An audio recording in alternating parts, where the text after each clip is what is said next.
HSBC Global Banking and Markets. Client relationships are at the heart of everything we do. And a good relationship starts with trust. Our expansive international footprint is a network of connections that covers many of the world's largest trade and capital flows, which helps our clients to invest, trade, and transact across borders. And our financing, advisory, and research expertise allows us to make the most of this footprint. It's what makes us a trusted advisor to our clients. They know we can access global debt, equity, currency, and commodity markets. They trust us to manage their liquidity, safekeep their assets, and finance their trade. And inherent in everything we do is our commitment to ensuring we have the highest conduct standards in our industry. All of this contributes to a heritage of more than 150 years, producing a universal banking model that is proven, resilient, and continually evolving.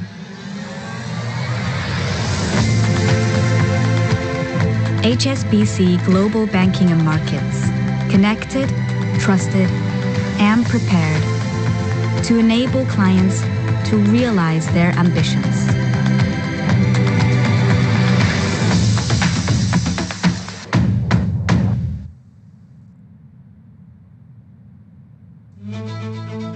From London to New York, Sydney to Santiago, our global team starts every day with one goal in mind: to serve our clients. We can circle back up tomorrow. We help corporations and institutions grow their businesses and help clients invest and manage risk in trading markets around the world.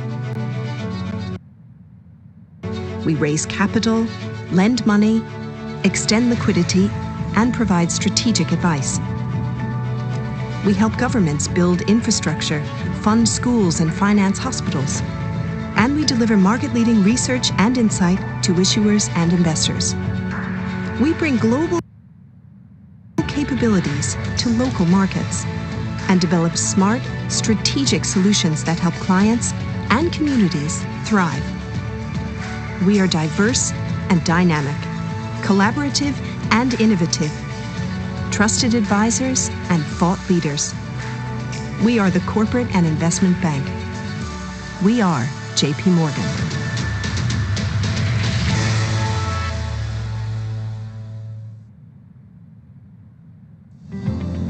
La naturaleza nos da agua. El hombre la purifica. Y el río se limpia para alimentar a Arequipa. ¿Y cómo todo esto se conecta? Con el círculo virtuoso del agua. Una conexión entre el agua y Arequipa, su gente, la agricultura, la industria y el río Chili. El círculo virtuoso del agua une tres importantes obras de infraestructura hídrica que optimizan este indispensable recurso. Las represas Bamputañe y Pillones incrementan el almacenamiento de agua, que permite un balance hídrico necesario en tiempos de sequía.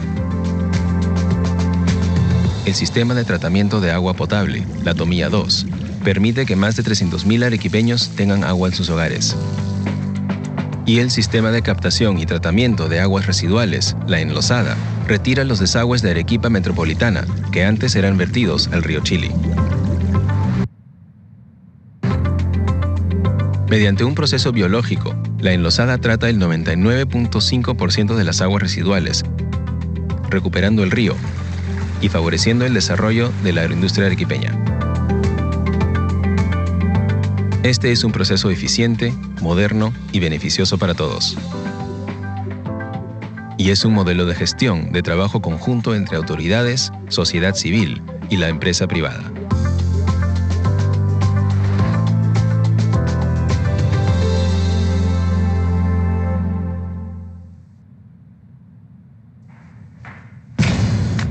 Innovation, It's not just a word, it's an action. With artificial intelligence, we are not crawling or walking or running. We are flying today. Microsoft AI helps an architect bring history back to life. He doesn't see data, he sees fragments of our past. This is now. Artificial intelligence helps farmers grow more food with less resources. She's not collecting information, she's feeding a growing population without wrecking the planet. This is real.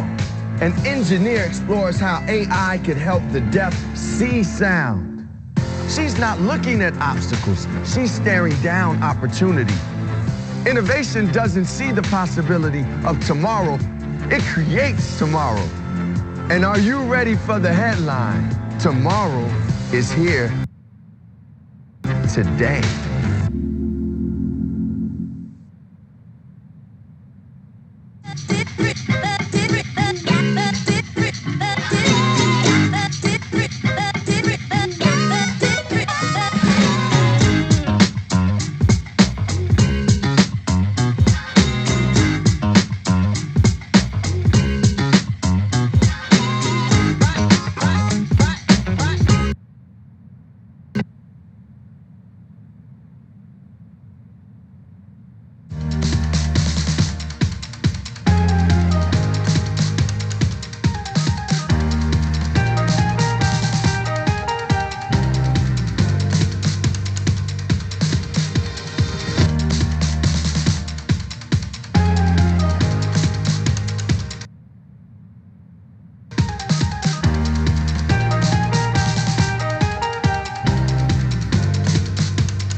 In HSBC Global Banking and Markets, client relationships are at the heart of everything we do.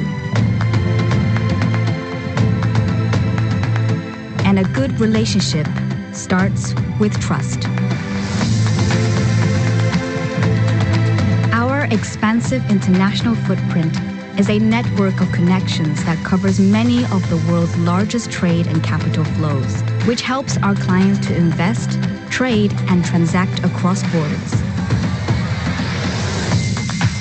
And our financing, advisory, and research expertise allows us to make the most of this footprint. It's what makes us a trusted advisor to our clients. They know we can access global debt, equity, currency, and commodity markets. They trust us to manage their liquidity, safekeep their assets, and finance their trade. And inherent in everything we do is our commitment to ensuring we have the highest conduct standards in our industry. All of this contributes to a heritage of more than 150 years, producing a universal banking model that is proven, resilient, and continually evolving.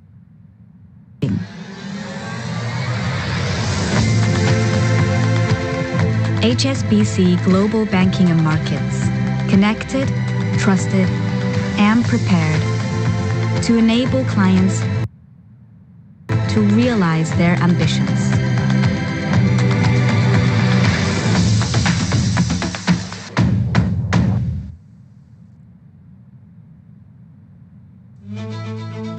From London to New York, Sydney to Santiago, our global team starts every day with one goal in mind: to serve our clients. We can circle back up tomorrow. We help corporations and institutions grow their businesses and help clients invest and manage risk in trading markets around the world. We raise capital, lend money, extend liquidity, and provide strategic advice.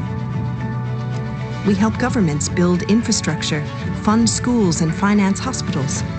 And we deliver market-leading research and insight to issuers and investors.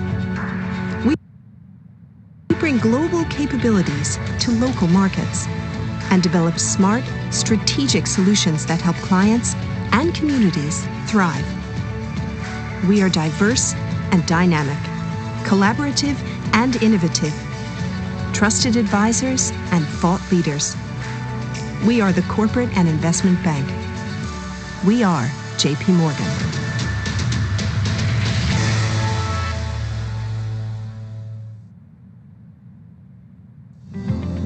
La naturaleza nos da agua.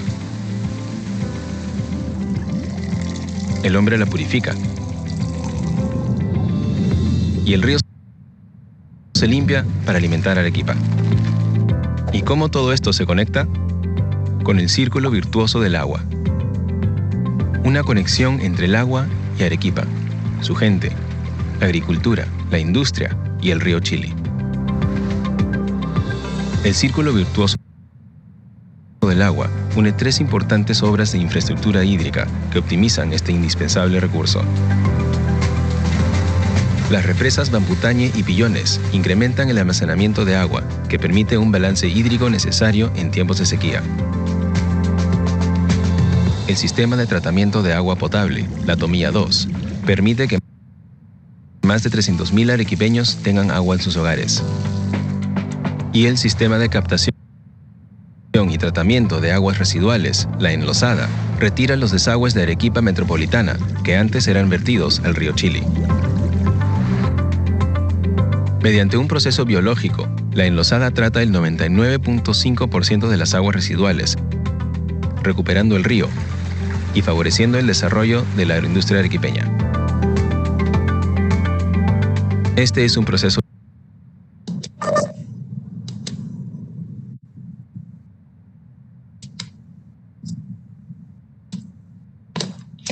Muy buenos días a todos y muchas gracias por estar esta mañana conectados con nosotros. Soy Randy Melzi, vicepresidenta del America Society Council of the Americas.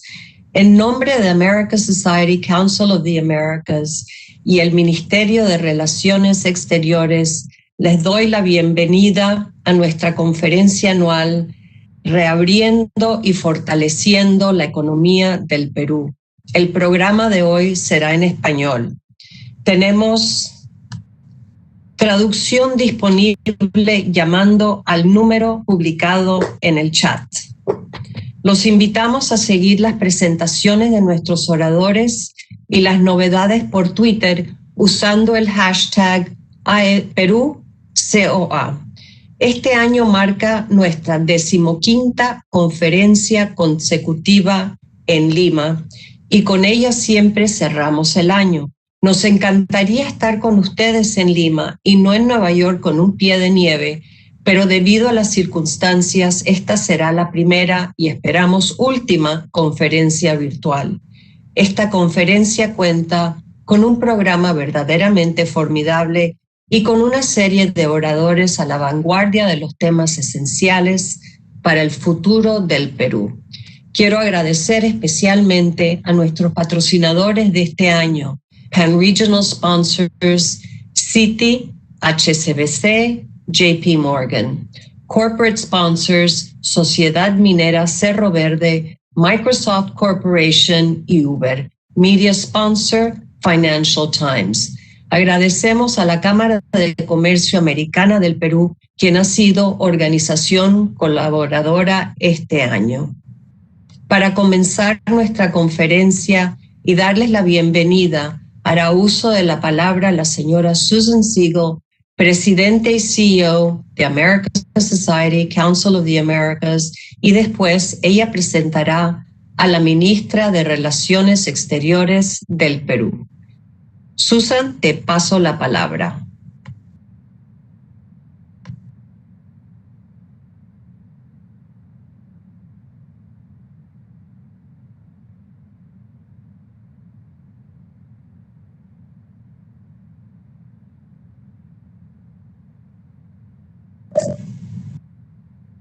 Parece que tenemos un temita técnico. Muchas gracias por su paciencia. Ya estará Susan con nosotros.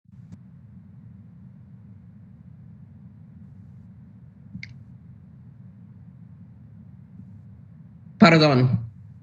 Muchas gracias, Randy. Y muchas gracias a todo el equipo que ha Video, por organizado. favor, Susan. Perdón. ¿No me escucha? Tu video, por favor.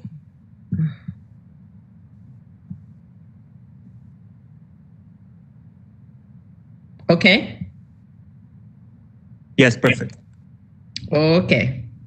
Perdón. Otra vez. Buenos días, amigos y amigos. Muchas gracias, Randy. Y muchas gracias a todo el equipo que ha organizado esta conferencia. Funcionarios del gobierno de Perú, miembros de la comunidad diplomática, miembros de American Society Consejo de las Américas, representantes de los medios de prensa y los que siguen la transmisión en vivo. Quiero darle a todos una muy cordial bienvenida a una nueva conferencia virtual del Consejo de las Américas en Perú. Quiero darle un agradecimiento muy especial a la ministra de Relaciones Exteriores, Elizabeth Astete Rodríguez, y su equipo en el ministerio por ser nuestro socio en este evento y por todo el apoyo. Muchísimas gracias. Y otra vez quiero agradecer a Randy Melzi, Guillermo Zubiaga, Cara Caponi y todo el equipo en el Consejo que ha organizado esta conferencia. Quiero dar una bienvenida muy especial también al ministro de Economía y Finanzas del Perú, Waldo Mendoza. Gracias por estar con nosotros hoy. De manera especial quiero reconocer a todos nuestros sponsors que han hecho posible esta conferencia y nuestro media partner por su apoyo. Este ha sido un año extraordinario. La verdadera pregunta y el desafío para 2021 es cómo obtener una inmunización significativa y volver al crecimiento, no solamente en la economía de Perú, pero la economía es por toda América Latina y todo el mundo. Pero esta crisis también ha proporcionado oportunidades para salir más fuerte. Todos debemos mirar hacia adelante en lugar de hacia detrás y enfocar en estas oportunidades. Este año reforzó la transformación digital y aceleró la innovación que avanzará la alfabetización y el poder de las mujeres en el Perú y en el mundo. También es una oportunidad real para una mayor integración regional con la Alianza del Pacífico y con Sudamérica. Por último, es el momento de invertir en la economía verde. Esto es muy importante para la creación de empleos, el impulso de la inclusión social y también una excelente manera para que el Perú y los Estados Unidos colaboraron. Quiero felicitarle por sus esfuerzos para hacer esto. Sin más, quiero presentar a la ministra de Relaciones Exteriores, Elizabeth Astete Rodríguez.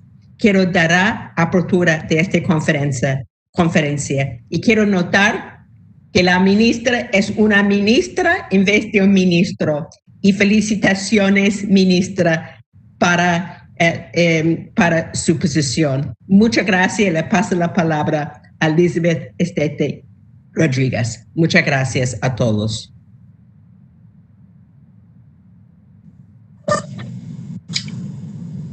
Creo que tenemos algunos problemas técnicos en Lima y estamos resolviéndonos y la ministra estará con nosotros en breves momentos.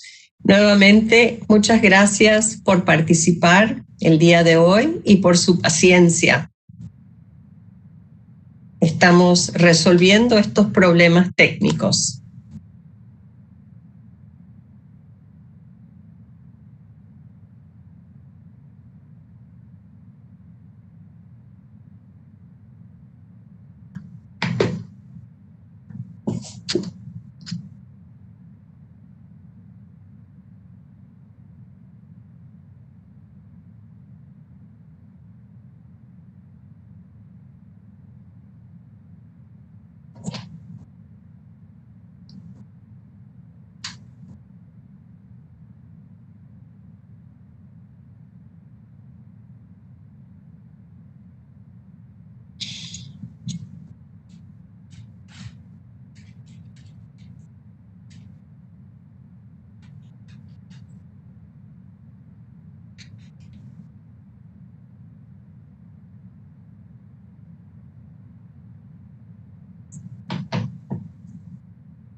Nuevamente, muchas gracias por su paciencia. Estamos resolviendo los problemas técnicos. Como todos sabemos, en este mundo virtual suelen haber problemas técnicos de conexión. Entonces, las agradecemos nuevamente. Desafortunadamente no me han pasado un chiste para comentarles. Nos encantaría estar con ustedes y esperamos estar con ustedes el año entrante. Y mientras tanto, estamos cruzando los dedos para que los duendes de tecnología resuelvan estos problemitas. Y como dije, Randy, es mucho mejor en Perú que aquí, porque donde estoy yo tenemos casi 2 pies de nieve. Horror. Gracias a Dios que tenemos electricidad y servicios de internet. Ese era mi temor el día de hoy, que se nos fuera a caer el internet y no tendríamos habilidad de hacer internet. Eso fue mi miedo también. Pero estamos. El primer tempestad del año. Sí. O el último de este año, espero. Grande.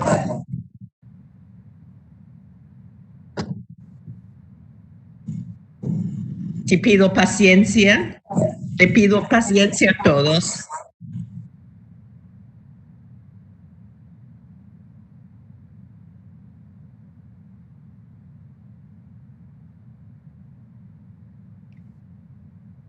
Randy, podemos hablar un poco de nuestro programa del año que viene, ¿no? Sí, podemos hablar de nuestra programación para todo el año que viene, Susan. Yo creo que, como ustedes saben, vamos a comenzar en el mundo virtual. Ya está la ministra. Muchísimas gracias. Susan, te paso la palabra para que la presente. Bienvenida, ministra Elizabeth. Qué bueno tenerla y además qué buena que es una ministra en vez de un ministro. Felicitaciones para su posición. Qué gusto haber tenido la oportunidad de haber trabajado con usted en esta conferencia. Muchas gracias. Espero de conocerla en vivo muy pronto. Y le paso la palabra a la ministra. Muchas gracias, Susan, por tan gentil introducción. Muy contenta de estar con ustedes esta mañana. Un saludo afectuoso al ministro de Economía y Finanzas, Waldo Mendoza Bellido, a la presidenta de CONFIEP, María Isabel León, a los señores embajadores y miembros del cuerpo diplomático que nos acompañan y acreditados en el Perú, distinguidos panelistas, señoras y señores, a todos los que nos siguen en esta oportunidad. Me complace enormemente inaugurar esta 15ª conferencia anual conjunta del Ministerio de Relaciones Exteriores y American Society Council of the Americas, que en el presente año está dedicada al tema reactivando y fortaleciendo la economía peruana, de especial relevancia en el momento actual. Deseo resaltar que el Perú viene desplegando esfuerzos exitosos para aliviar los enormes daños económicos y sanitarios ocasionados por la pandemia del COVID-19.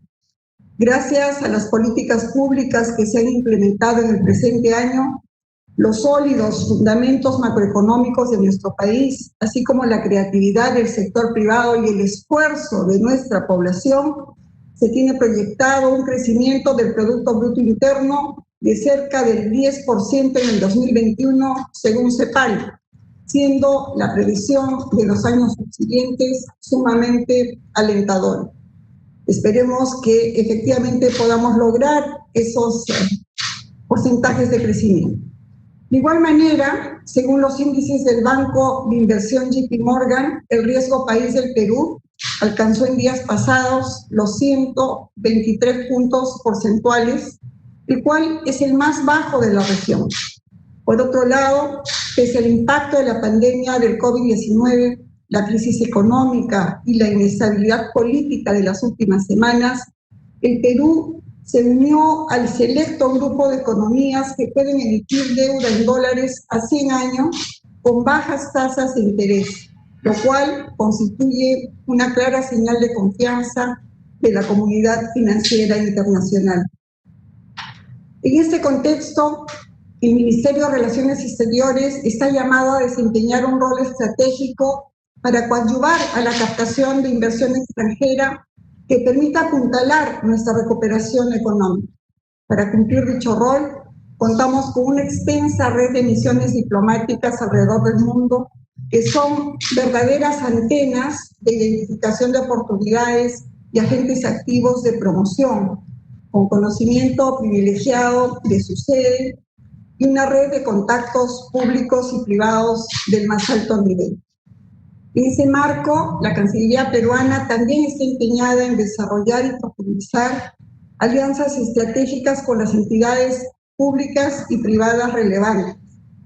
La presente actividad se da precisamente en virtud de la asociación especial que ha desarrollado el Ministerio de Relaciones Exteriores con American Society Council of the Americas, entidad internacional que agrupa las más importantes agrupaciones y firmas estadounidenses y mundiales con intereses e inversiones en América Latina. Esta mañana tenemos el honor de contar con la participación del señor Ministro de Economía y Finanzas, Waldo Mendoza, quien presentará el panorama de las fortalezas de la economía peruana y los planes y acciones que el Perú viene implementando para lograr su pronta reactivación, así como el rol que jugará el sector privado y los inversionistas globales en la configuración del futuro de la economía peruana. Contamos asimismo con la presencia de destacados panelistas peruanos e internacionales cuya participación permitirá maximizar las positivas expectativas que existen sobre nuestra economía, pese a todas las dificultades, a fin de captar inversiones que coadyuven a recuperar el dinamismo que experimentó el Perú en las últimas 2 décadas. Para culminar, deseo agradecer nuevamente el valioso apoyo de American Society Council of the Americas para llevar a cabo esta conferencia virtual en el marco de esta asociación exitosa de 15 años con nuestra Cancillería. Agradezco asimismo a los destacados panelistas su gentil participación y a todos ustedes, los participantes en este evento virtual, su interés por el Perú. Los invito a conocer con mayor detalle las oportunidades, potencial y fortalezas de nuestro país que se darán a conocer en esta mañana. Muchas gracias. Muchísimas gracias, ministra. Esperamos que todas sus palabras se cumplan y siempre es un placer colaborar con ustedes. A continuación tendremos una entrevista magistral. El doctor Luis Oganes, jefe de Estrategia de Mercados Emergentes e Investigación de América Latina, JP Morgan, entrevistará al doctor Waldo Mendoza Bellido, ministro de Economía y Finanzas. Muchas gracias, Luis. Te cedo la palabra para comenzar la entrevista.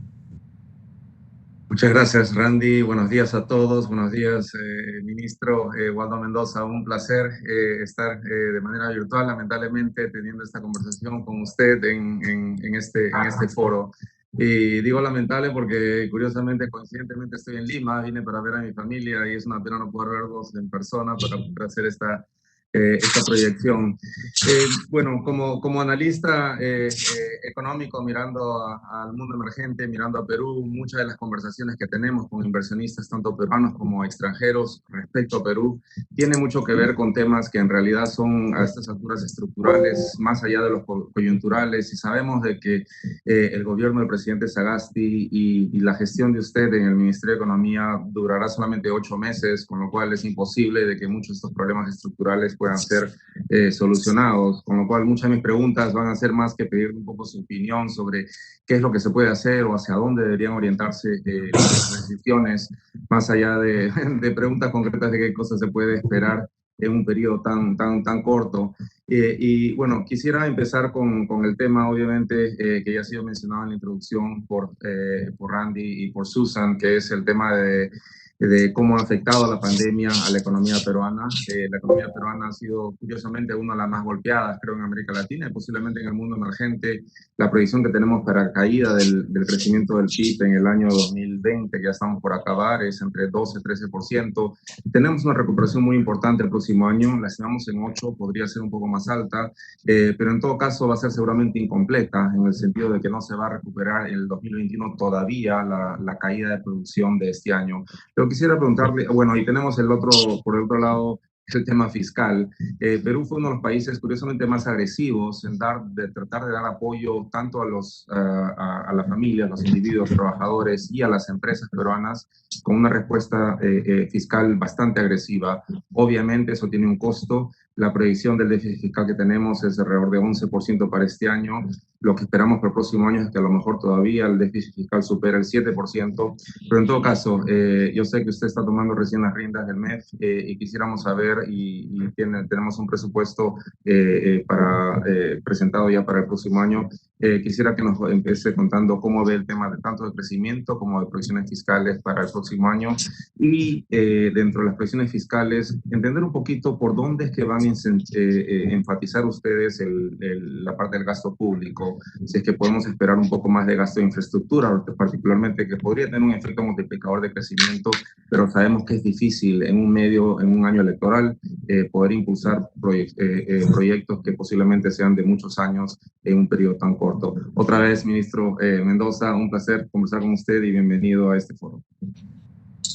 Hola Luis, un gusto de conocerte, ya que estás acá, a ver si concertamos una reunión para que me puedas visitar. Comentarios a tus preguntas.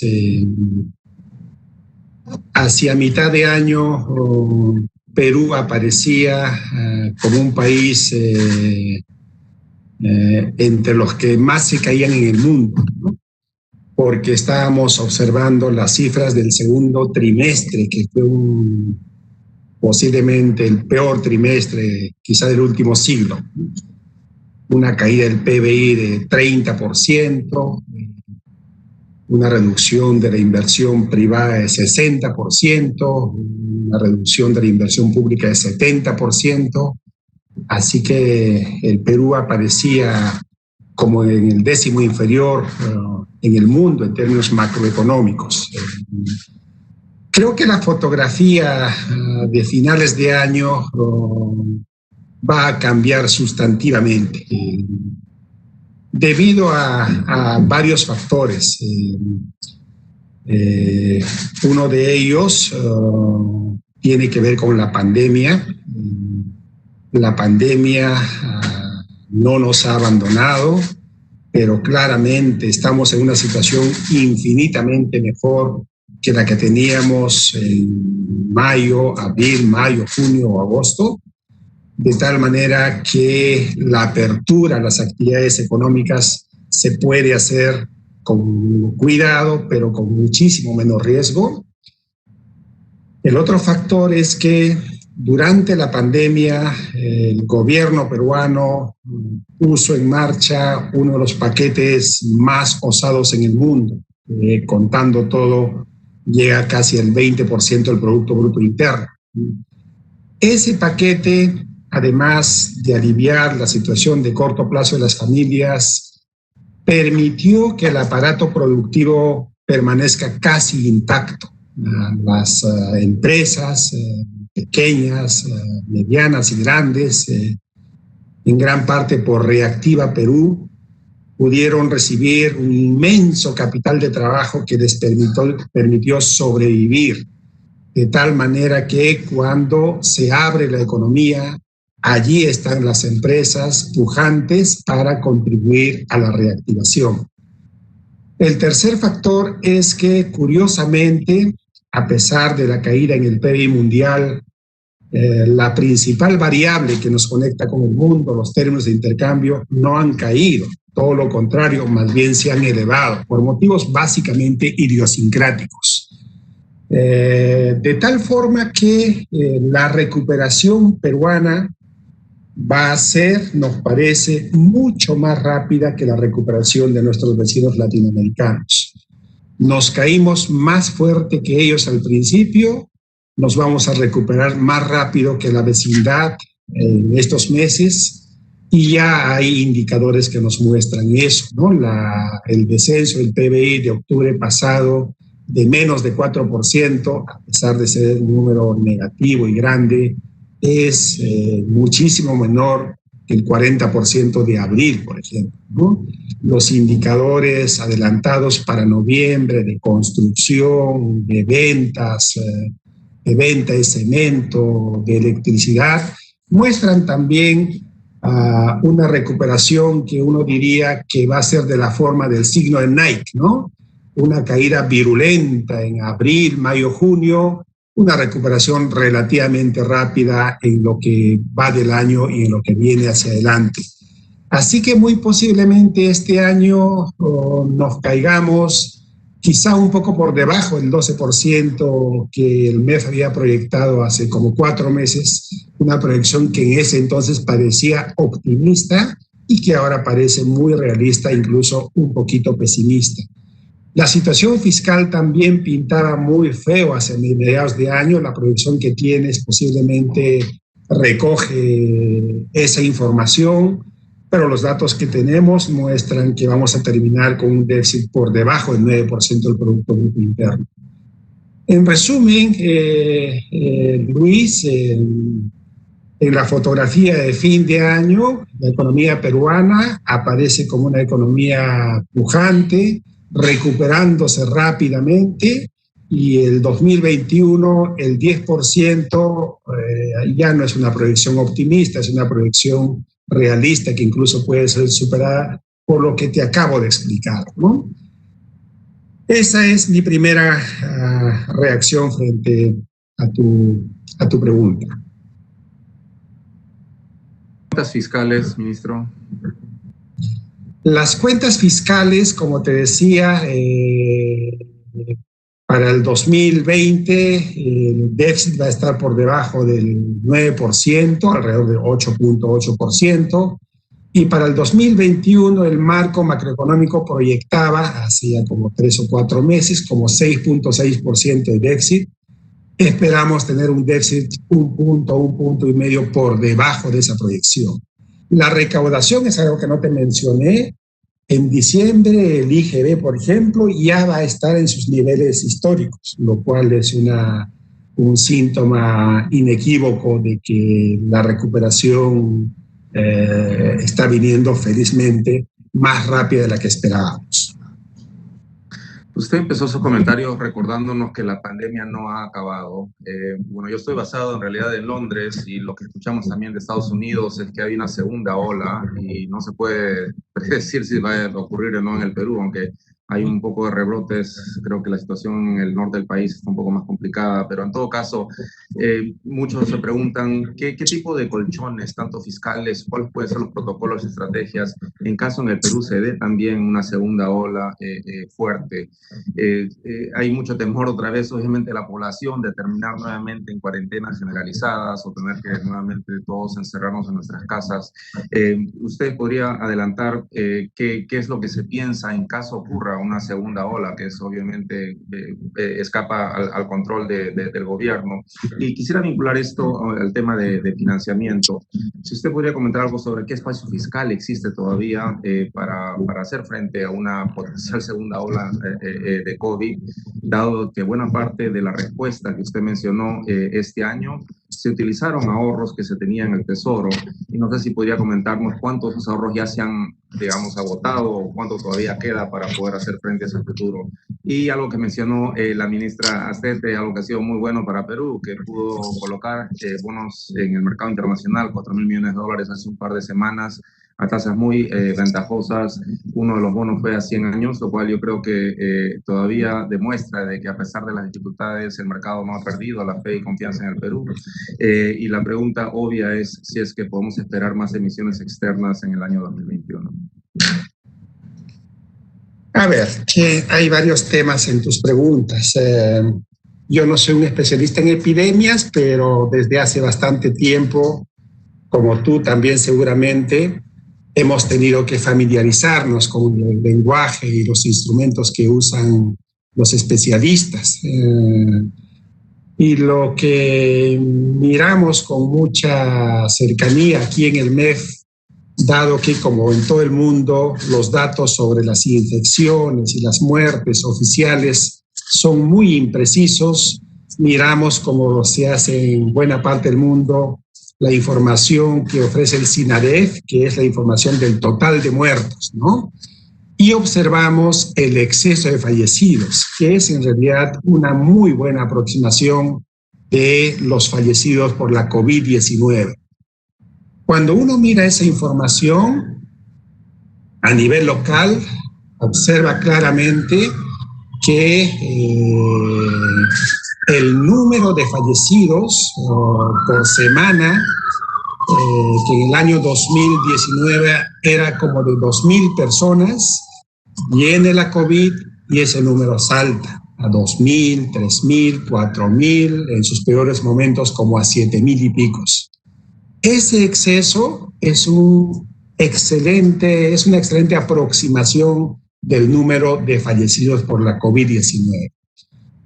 Esa línea muestra cómo sube este exceso de fallecidos, alcanza un primer pico hacia mediados de junio, empieza a bajar con la cuarentena rígida hacia fines de junio, logramos una primera contención a punta de confinamiento, luego reabrimos la economía, terminamos con la cuarentena en julio y hay un rebrote que alcanza un pico hacia principios de agosto.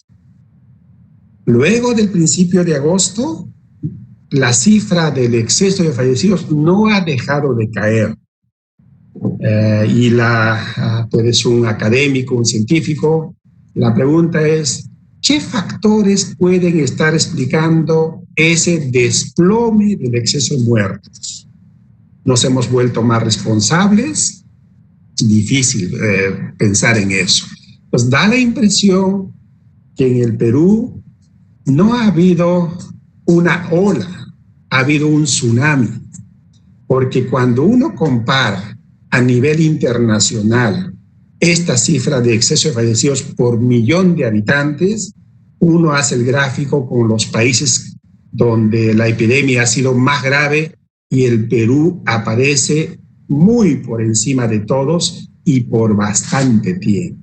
De tal manera que, sin ser aventurado, uno podría decir que el porcentaje de infectados en el Perú ha alcanzado cifras altas. Hay que tener un estudio de seroprevalencia para eso, pero como tú debes saber, hay maneras indirectas de calcular este exceso, el número de infectados a través de la tasa de letalidad y a través de los muertos. Entonces, eso me hace decir a mí que la posibilidad de una segunda ola es, en términos de probabilidades, baja, porque las segundas olas en Europa se han producido porque el número de infectados, la fracción de infectados, allí sí tienen estudios de seroprevalencia, era de 5%, 8%, 10%, terminas con el confinamiento, abres la economía y naturalmente hay una segunda ola. Entonces, en términos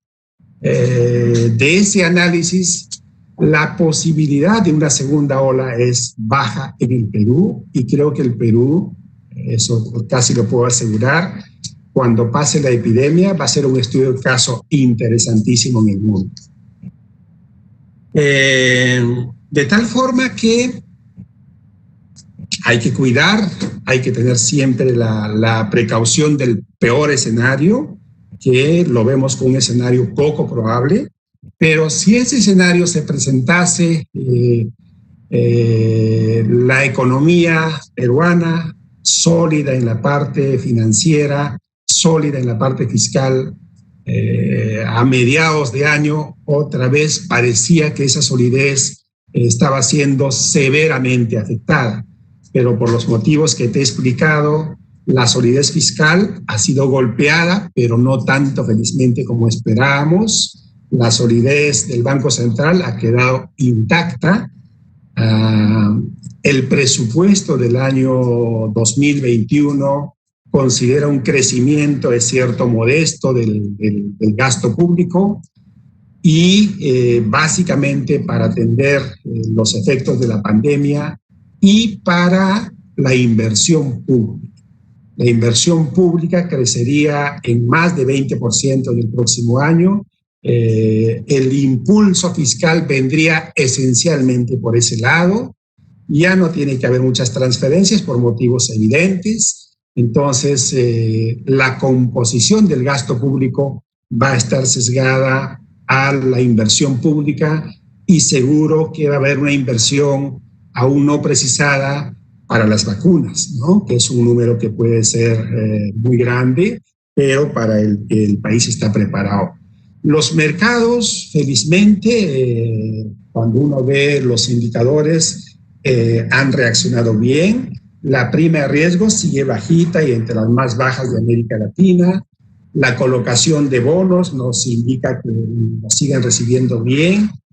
Incluso la única mala noticia que ha llegado ha sido de Fitch, pero no nos han bajado la calificación, nos han hecho una advertencia que está básicamente vinculada a las actitudes del Congreso, no a la del Ministerio o del Banco Central.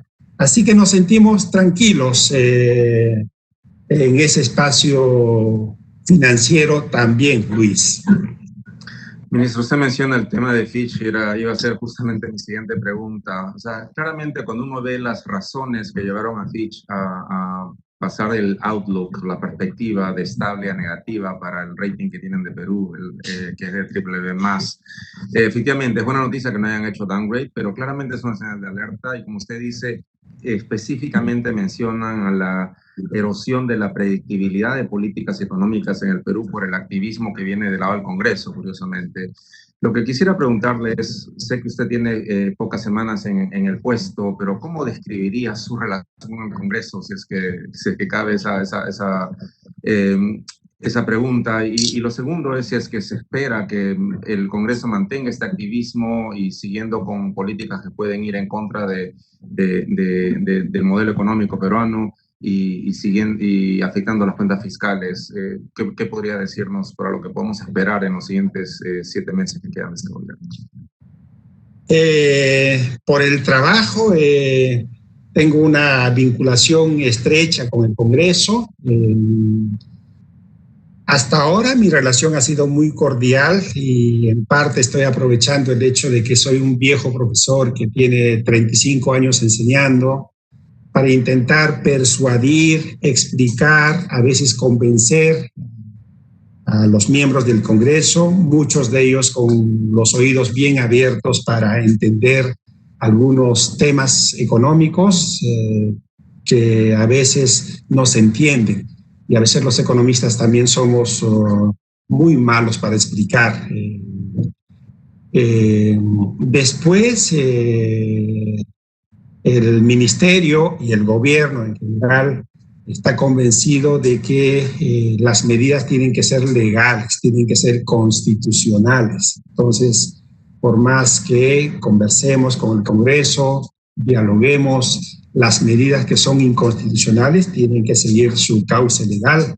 Por eso que una de las primeras acciones que hizo el gobierno fue enviar la demanda de inconstitucional de la ley de la ONP al Tribunal Constitucional, y las que vengan y tengan esas características de ser inconstitucionales, el presidente Sagasti lo ha advertido más de una vez, se irán directamente al canal que corresponde, al canal del Tribunal Constitucional. Y estamos haciendo también, Luis, mucho activismo en el Congreso, en el sentido de que nuestra tecnocracia está allí trabajando, persuadiendo, y en muchos casos reduciendo exitosamente el tamaño de las pretensiones del Congreso, ¿no? Está pasando con la ley de promoción agraria, que empezó en un extremo y ahora No está todavía como lo quisiera el Ejecutivo, pero evidentemente el tamaño del daño se está reduciendo y en varios campos. Miembros de mi equipo están permanentemente manteniéndose al tanto de los problemas e interactuando con la tecnocracia del Congreso, que a veces es una interacción productiva. Así que estamos en ese frente de la explicación, de la persuasión, en el frente constitucional. Todo lo que es inconstitucional se va al Tribunal Constitucional, y en el frente más de la actitud proactiva de trabajar con la tecnocracia del Congreso, buscando mejorar o minimizar los potenciales daños de las iniciativas legislativas. Ministro, tenemos unos minutos solamente para terminar esta conversación, pero quisiera, dado que existen muchos inversionistas que compran bonos locales en soles peruanos, quisiera terminar mi última pregunta tratando de vincular parte de estas medidas, decisiones tomadas por el Congreso, particularmente vinculadas con el retiro de ahorros de las AFPs. Lo que vemos en las estadísticas es de que estos retiros y obviamente evaluaciones de mercado han hecho de que el tamaño de los activos de la cartera conjunta del sistema de pensiones privados se ha reducido como una quinta parte este año, y eso obviamente reduce la capacidad de absorción de compra de bonos del gobierno cuando el gobierno sale a emitir. En la medida que el próximo año tengo entendido de que el gobierno va a tratar de nuevamente enfocarse en financiamiento en soles, no tanto en dólares, ¿cómo usted ha visto el impacto de esta medida sobre la facilidad, digamos, de colocar bonos en soles? Si usted cree de que el próximo año, en la medida que las AFPs no tengan tanto el músculo para apoyar esas emisiones, ¿quiénes pueden tomar esa aposta? ¿Van a ser los bancos? Sabemos de que el Banco Central mismo ha aprobado ha tenido una decisión de absorber parte de ese stock de deuda que tienen las AFPs. Ese puede ser el mecanismo de ayudar a estas colocaciones. Y finalmente, obviamente, para los extranjeros, ¿usted esperaría más participación de extranjeros en el mercado local peruano? Sí, pues el tema de las AFPs es, digamos, una demanda menor de un jugador importante en el mercado local de activos. Felizmente, hasta ahora, cuando uno mira la curva de rendimiento del bono peruano, ese efecto no se ha sentido todavía, felizmente. Hacia adelante quizá podría sentirse. Y efectivamente, tal como lo mencionas,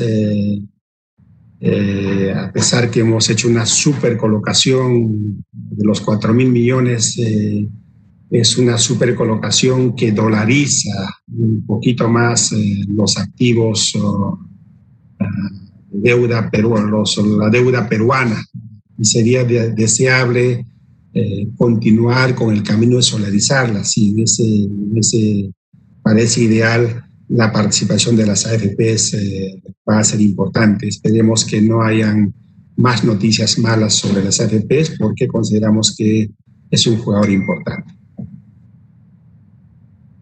Esperemos de que el Congreso no se le ocurra seguir el modelo que está siguiendo nuestro vecino del sur en Chile, que el Congreso chileno está proponiendo una tercera ola de retiros de sus AFPs. En todo caso, ministro, bueno, como peruano tengo que agradecerle por tomar las riendas económicas del país en momentos tan complicados. Le deseamos una gestión muy exitosa, porque el éxito suyo va a ser al final el éxito del Perú.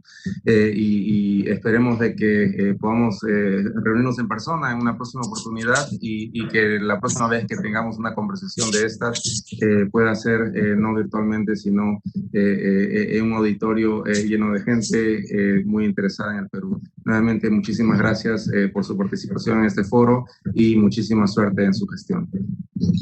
Las gracias a ustedes por permitirme participar en este foro con un efecto multiplicador, entiendo, impresionante. Así que espero haber transmitido lo que este gobierno está haciendo y lo que este ministerio pretende hacer. Muchísimas gracias. Gracias. Muchísimas gracias, ministro y Luis, por una entrevista de lujo. Cerramos el año con broche de oro. A continuación, y quisiera decirles que sí tenemos un efecto multiplicatorio porque el número de personas siguiendo la conferencia es importante.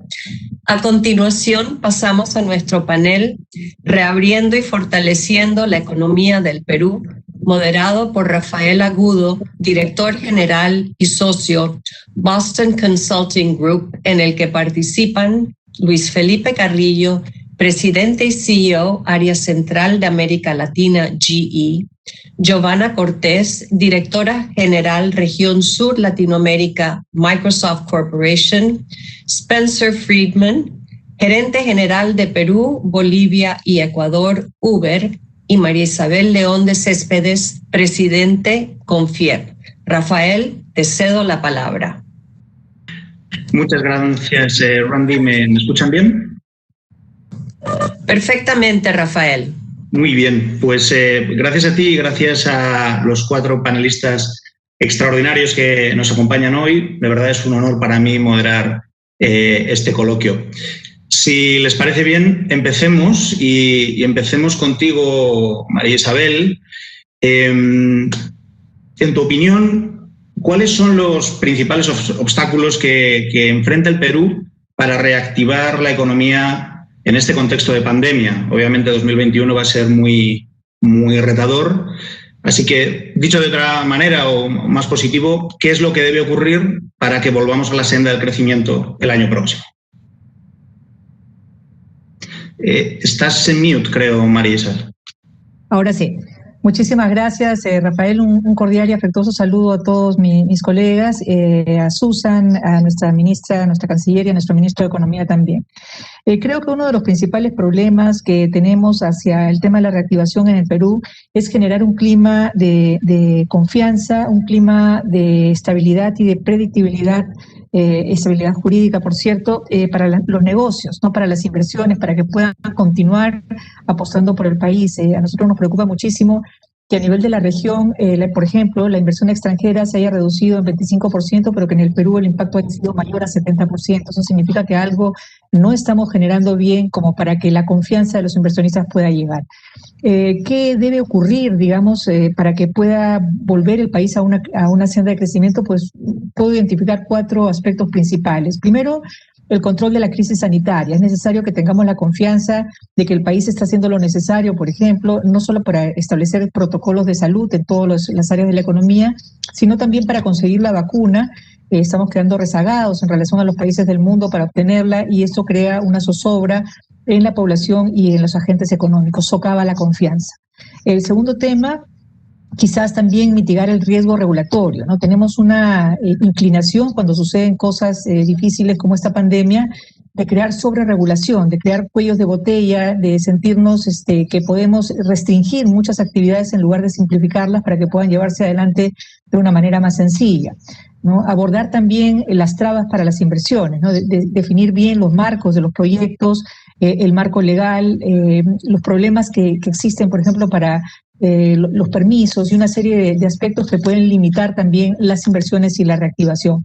Y finalmente, que el gobierno se pueda involucrar más con las asociaciones público-privadas, ¿no? Tenemos una agencia local que se llama Proinversión, que en realidad tiene una serie de proyectos en cartera, pero difícilmente se están pudiendo ejecutar, y ahí tenemos un enorme potencial para desarrollar obra pública, principalmente con el apoyo de los privados que no se está explotando de manera correcta. Tenemos una cartera minera también que está semi-paralizada, con muy poca inversión, siendo ellos los que generan el 16% del PBI en general, y grandes ingresos para el fisco. Entonces hay que hacer un shock, digamos, de confianza y un shock de activación de la obra pública, como mencionó el ministro Mendoza, de la manera más rápida posible, porque esto genera una locomotora que jala a los más pequeños en este proceso de reactivación. O sea, en grandes líneas es eso lo que podría plantearles. Muchas gracias, María Isabel. La siguiente pregunta es para Giovanna. Yo creo que cuando pensamos en las claves de la recuperación económica, y más ya venía siendo así desde antes, pero uno de los elementos clave es la capacitación digital y tecnológica, más ampliamente, de compañías, de instituciones y de las personas, ¿no? ¿cuáles serían tus recomendaciones para acelerar el proceso de recuperación con la ayuda de la tecnología? Y en tu opinión, ¿cuáles son las áreas clave o dónde hay que prestar mayor atención con más urgencia en el Perú? Ok, ¿me escuchan bien? Muy bien. Perfecto. Bueno, primero, muchas gracias por la invitación. Un honor estar en este panel y en este evento. Gracias por la pregunta, Rafael. Y en realidad partamos que inclusive antes de la pandemia, antes de COVID, ya teníamos declarado a nivel mundial y a nivel país que la transformación digital era el único camino que podíamos tener en las organizaciones y en los países para lograr ser exitosos en la nueva economía digital. Entonces, ahora lo que ha ocurrido es que en 2 meses, y esto es una declaración de nuestro CEO Satya Nadella, en abril-mayo, se logró acelerar transformación digital al nivel de lo que se esperaba que podía ocurrir en 2 años. Esto tiene temas obviamente positivos, pero también ha descubierto una serie de debilidades, una serie de situaciones que como país tenemos que enfrentar. Y yo podría decir que hay varias recomendaciones que nosotros deberíamos enfocar. En primer lugar está el tema de conectividad, que es estructural para el desarrollo sostenible y para poder brindar igualdad de oportunidades a todos los peruanos. El acceso a Internet en este momento no está al 100% disponible. Hay aproximadamente 1.8 millones de hogares en las zonas rurales y solamente el 5.9% tiene acceso a Internet. Esto definitivamente tenemos que resolverlo para ser capaces de entregar una serie de servicios a los ciudadanos y poder mantener esta igualdad. Nosotros en Microsoft, y un poco haciendo eco del tipo de asociaciones público-privadas o el tipo de colaboración que se tienen que hacer en empresas privadas con el bienestar de la sociedad, en Microsoft hemos firmado un acuerdo con el operador de infraestructura móvil rural Internet para Todos, y lo que vamos a hacer es vamos a llevar conectividad rural a la sierra y selva de Perú a 15 regiones. Esto es fundamental. El segundo aspecto que consideramos que es clave es la digitalización de las pymes. Las pymes emplean un 48% de la población económicamente activa del país, entonces tenemos que conseguir que las pymes se digitalicen. En toda esta pandemia hemos visto cómo muchas han desaparecido, han quebrado, precisamente porque no estaban preparadas para un comercio electrónico, por ejemplo. Incrementar las capacidades digitales, que el talento que tienen las pymes también tenga esas capacidades digitales, que cuenten con las soluciones que les permitan enfrentar esta economía es fundamental porque tiene un gran impacto en el país. Nosotros desde Microsoft también hemos hecho varias alianzas, hemos tenido una alianza con CAPESE, la Cámara Peruana de Comercio, donde estamos entregando bajo una plataforma online capacitación permanente a través de Microsoft Learn y poder entregar este tipo de conocimiento. Un tercer aspecto que es sumamente importante es lograr realmente tener un gobierno digital, digitalizar los servicios al ciudadano para mejorar la experiencia. Acá hay una gran cantidad de oportunidades, hay varias instituciones públicas que ya lo están haciendo, pero necesitamos acelerar, necesitamos destrabar los procesos de adquisiciones para lograr realmente que nuestro país sea mucho más moderno a través de las habilidades que podemos entregar. Y claramente salud. En el caso de salud hemos visto debemos tener un foco importante apoyados en la tecnología y precisamente ahora viviendo la fase que debe venir pronto de poder entregar las vacunas, nosotros hemos creado en Microsoft, por ejemplo, una solución para la administración de todo el servicio, todo el ciclo de vacunación, ¿no?, de los ciudadanos en un país, desde el registro, el cruce con los registros existentes, agendando las citas, control de vacunación. Así como esta, pueden haber otras más. Entonces es importantísimo en salud también apoyarse en tecnología y en soluciones. En el caso de educación, lamentablemente se estima, el Ministerio de Educación ha estimado que hay 300.000 alumnos, que es casi el 15% de la matrícula que hubo en este año escolar, desertaron. Y hay una serie de razones para esto, hay temas de conectividad y otros también, sobre todo los temas económicos que han atachado a las familias. Tenemos que impulsar las industrias, la pesca, la minería, el agro. Claramente podemos apoyarnos en Internet de las Cosas, en inteligencia artificial, para ser capaces a través de estas soluciones de predecir demanda, de ser mucho más eficientes, de poder ser mucho más competitivos. Hay varios ejemplos ahí también. Y finalmente, ¿cómo logramos, y un poco viendo el video del inicio, hay 8 millones de peruanos que no tienen acceso a agua potable. Esto realmente tenemos que resolverlo. Hay una serie de soluciones tecnológicas donde se pueden trabajar en colaboración entre empresa privada y pública para poder colaborar y cerrar un poco esta brecha que es fundamental para el país. Y claramente, además, colaborar con el tema del medio ambiente, que es importantísimo para las empresas. Muchas gracias, Giovanna. Siguiendo un poco el hilo que tú planteabas, me gustaría preguntarle a Spencer por la aplicación tecnológica a la movilidad, ¿no? Cuando se reactiva la economía, pues obviamente la recuperación de la actividad nos lleva a la recuperación del tráfico y el tráfico siempre ha sido un reto y ahora además tiene mayor relevancia precisamente por la posibilidad de contagios, etcétera. Entonces, Spencer, en tu opinión, ¿qué rol crees que puede jugar la tecnología en la movilidad y en la recuperación de la economía en las ciudades? Gracias, Rafael, por tu pregunta y gracias al ESUE para organizar este evento. Voy a tomar tu pregunta en dos partes. Primero, el rol de la tecnología en términos de movilidad. Creo que hay un rol clave para la tecnología en el futuro de la movilidad, en términos de eficiencia, pero también en términos de seguridad.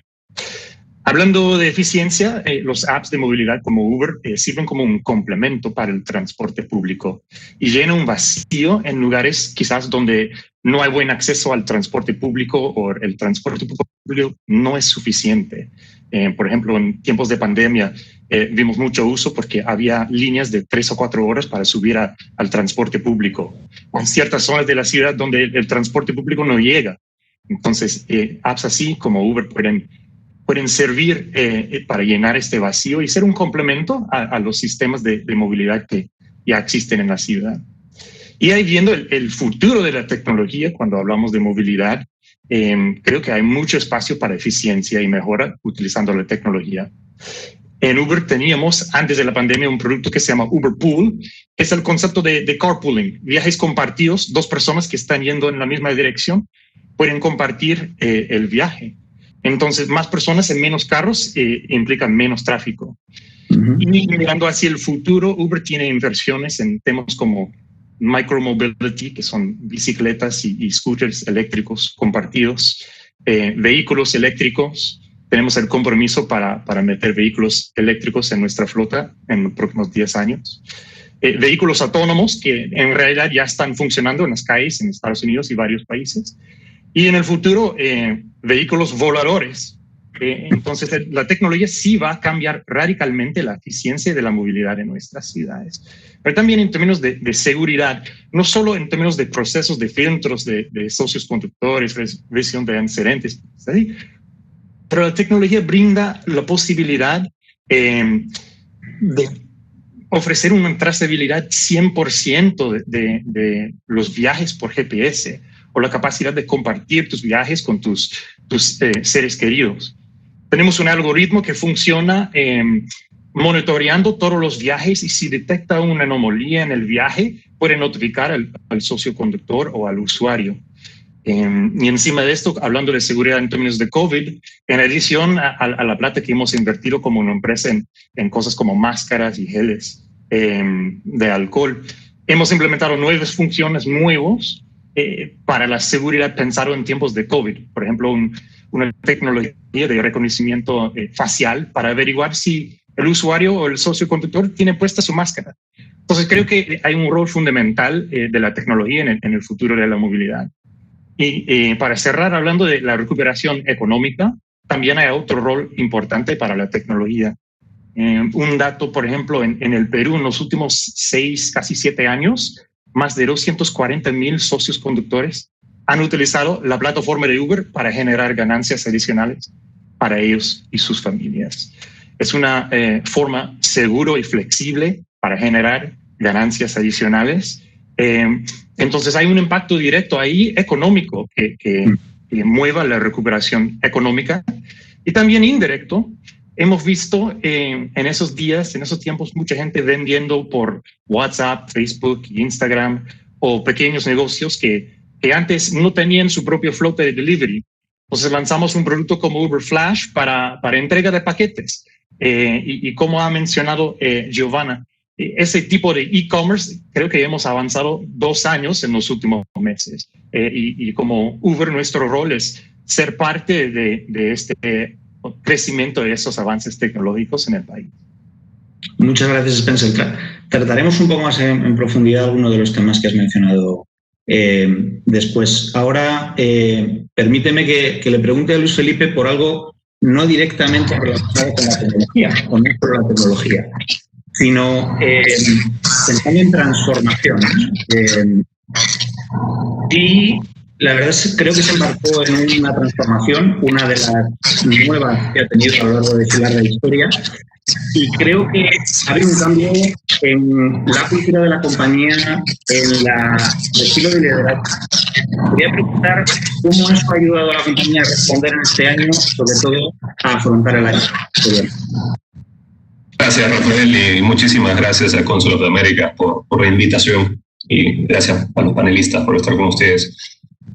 Tu pregunta es bastante interesante. Sí, GE es una compañía que tiene más de 120 años de historia, ha vivido varias transformaciones y tuvimos, yo diría, uno de los eventos transformativos más grandes de la compañía hace un par de años. Tenemos un nuevo CEO, el primero que viene de fuera de la compañía, que nos trajo una perspectiva muy distinta a lo que estábamos haciendo. Y a tu pregunta puntual, creo que el cambio es cultural, realmente. Es un enfoque a tratar de reencontrarnos con nuestros clientes, reencontrarnos con mejores maneras de hacer negocios, enfocado en 3, yo diría, comportamientos. 1, actuar con humildad, liderar con transparencia y entregar resultados con un enfoque muy, muy preciso. Y creo que eso es una realización de nuestro CEO, de que la compañía había crecido muchísimo, era muy diversa, de alguna manera con un liderazgo demasiado amplio, con muchísimos layers a lo largo de la estructura. Entonces, cuando me preguntas qué significa para nosotros esta transformación en medio de un proceso como este, yo te diría que fue casi una gran casualidad y una gran confluencia que ocurra esto, porque conforme avanzábamos en la transformación y empezábamos a realmente cambiar el liderazgo de nuestra propia gente, a reconocer nuestros propios errores, a realmente enfocarnos en aquellas cosas que realmente hacemos bien, y realmente la compañía hoy en día tiene 4 sectores nada más: aviación, 2 en energía con renovables y turbinas de gas, y la parte de salud. Nos dimos cuenta de que había que tomar algunas decisiones un poco difíciles, ¿no?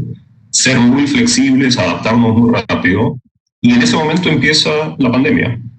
Y yo te diría que la pandemia lo que hizo fue reforzar y acelerar algunos de esos procesos de decisión basados en la nueva cultura, y que creo que son aplicables a mucho de lo que estamos viviendo hoy en día.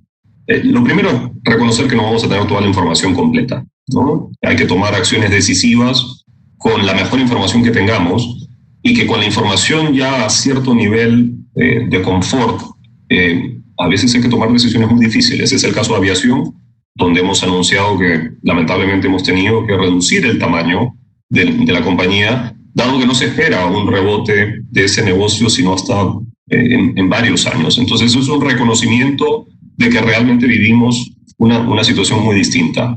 Al mismo tiempo hemos tenido que tomar la decisión de vender pedazos de la compañía, reconociendo también de que tenemos un nivel de deuda alto y que no está en el mejor interés de los accionistas de la compañía ni de los empleados tener una compañía que de alguna manera está premiada por problemas de deuda. Y es así que hemos dejado de ir algunas divisiones bastante valiosas de la compañía, pero que realmente tenían un mejor futuro en otro lado, y son decisiones que como equipo hemos tenido que asumir. En algunos casos, algunos consideran que eran elementos muy, muy preciados de la organización, pero son acciones decisivas que uno tiene que tomar en el momento indicado.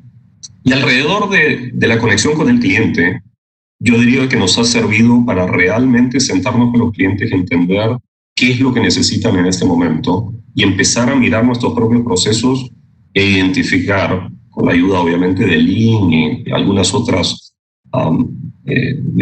procesos de mejora continua, realmente dónde estamos aportando valor y dónde no. Y ahí hemos encontrado que lamentablemente hay muchísimas áreas de la compañía donde no estábamos haciendo lo mejor por nuestros clientes. Estábamos haciendo quizás procesos que creíamos buenos para nosotros, pero que no lo son, finalmente para el cliente. Si uno mira nuestra experiencia en coronavirus, hay muchas de esas cosas pasando que creo que son cosas que podemos compartir con el sector público, por ejemplo. La reacción en muchas de nuestras industrias ha estado de alguna manera amarrada por regulaciones, permisos especiales, desconocimiento en muchos casos de ambas partes de los procesos de uno y otro lado, ¿no? Yo diría que la forma de atender muchas de las emergencias a nivel técnica de servicios en industrias tan importantes como energía o salud se han visto en algún momento dilatadas por el hecho de que ni el gobierno entendía exactamente qué es lo que hace una compañía como nosotros y qué procesos tiene que seguir en el día a día, como tampoco nosotros entendíamos en algunos casos la necesidad del Estado de autorregularse y de cumplir con ciertas regulaciones paraguas. Y eso habla de la cercanía que vamos a tener que tener en el futuro, digamos, entre empresas que suministran tecnología y infraestructura con el Estado. Va a ser vital para que tengamos una mejor coordinación y que podamos llevarle realmente mayor valor a todos nuestros clientes en el futuro. Así que ha sido una experiencia sumamente interesante, aceleradora de nuestros cambios. Creo que nos vino bien, honestamente, para realmente enfocarnos en las cosas que teníamos que hacer. Un proceso muy, muy duro, va a costar varios años, pero que realmente se está viendo rápidamente los progresos debido a todo el enfoque que le hemos tenido que poner en este tiempo. Por favor. Muchas gracias, Luis Felipe. Siguiendo con este hilo de la transformación, que la verdad es que creo que ahora mismo es algo necesario porque estamos viviendo una situación que no tenía precedentes, por lo menos desde hace muchas décadas, ¿no? Está claro que esto representa unos enormes retos para la sociedad, para las instituciones públicas y para las empresas del Perú. Lo que ocurre es que hicimos esta pregunta es para María Isabel. Hicimos hace poco un estudio en BCG que demostraba que empresas con capacidades avanzadas de transformación y empresas innovadoras realmente podían salir reforzadas de las crisis, ganando cuota, incluso ganando margen, una vez que consiguen enfrentar la crisis de una manera innovadora. Y me gustaría preguntarle a María Isabel, ¿tú cómo ves la situación en Perú? ¿Qué sectores o qué compañías pueden liderar la recuperación y salir reforzadas si es posible de esta crisis?